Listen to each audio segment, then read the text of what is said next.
It is human nature to compare ourselves to others, especially when it comes to finances. But in a digital age where social media feeds are filled with friends and even strangers doing fun, often expensive things, can you actually get an accurate gauge of how you're doing compared to others? Our Queen City News chief business correspondent Taylor Young joining us now. Taylor, people are scrolling through their social media feeds feeling like they're missing out or just not doing good enough, right? Yeah, and there's actually a term for this. It's a new term, really, and it's called money dysmorphia. And it's really kind of like a modern day spin on keeping up with the Joneses, just in this digital world that we're in right now. And it's really described as kind of a distorted perception of your own personal finances when you compare it to others, especially online. And according to a study by Credit Karma, even if you have never heard of this term before, 1 in 3 Americans right now are suffering from money dysmorphia, primarily impacting the Gen Z and millennial generations. And it kind of makes sense, right? We grew up in this social media age where everyone's just posting everything online. Well, when you take a trip you're proud of with your family to the lake, and then you look online and your neighbor just came back from Disney World. And so you feel like you're one-upped every time you get on social media. So it seems to be driven by social media. Yeah, and there's a couple things going on here. That, of course, is the biggest thing. Like you just mentioned, social media is kind of this echo chamber of look how good I'm doing. Vacations, dinners out, a new job, a new outfit. This in and of itself can kind of make you feel a lot broker than everyone around you.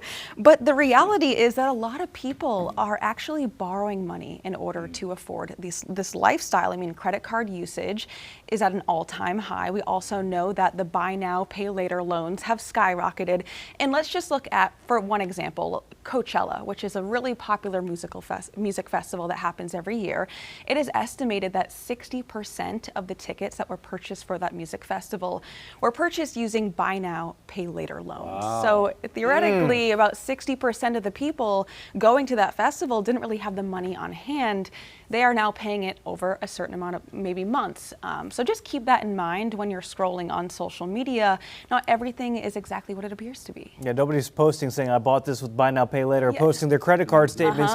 What kind of impact does money dysmorphia have on people? I mean, mental health is a big one, right? If you're seeing and thinking to yourself, wow, I'm really behind, I'm a lot broker than everyone, that could be isolating, it could lead to depression.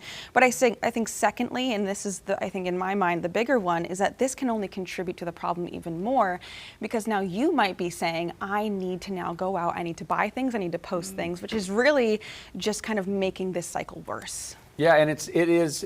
Now we're living in this artificial intelligence world, so it's hard to know what's real and what's fake. This is not a great gauge using social media as how we're doing financially. If you were to give us as a whole a grade financially how we're doing, I mean, it's really eye-opening, to be honest. I mean, about 25% of Americans are now putting their grocery bills on the buy now, pay later loans. I mean, it was 14% last year. So that right there just kind of shows where Americans are financially. We also know that car payments are behind at a record level. And also, if you have $1,000 in your savings account to be able to afford an emergency event like your car breaking down or a medical expense, you are doing better than 59% of Americans. So I think the biggest takeaway here is that, yes, Americans at large are struggling financially, and also just because what you're seeing on social media is making you feel bad, that's really not the case. It shouldn't be the case. Lots of Man, I think we should all be forced to have to post our credit report.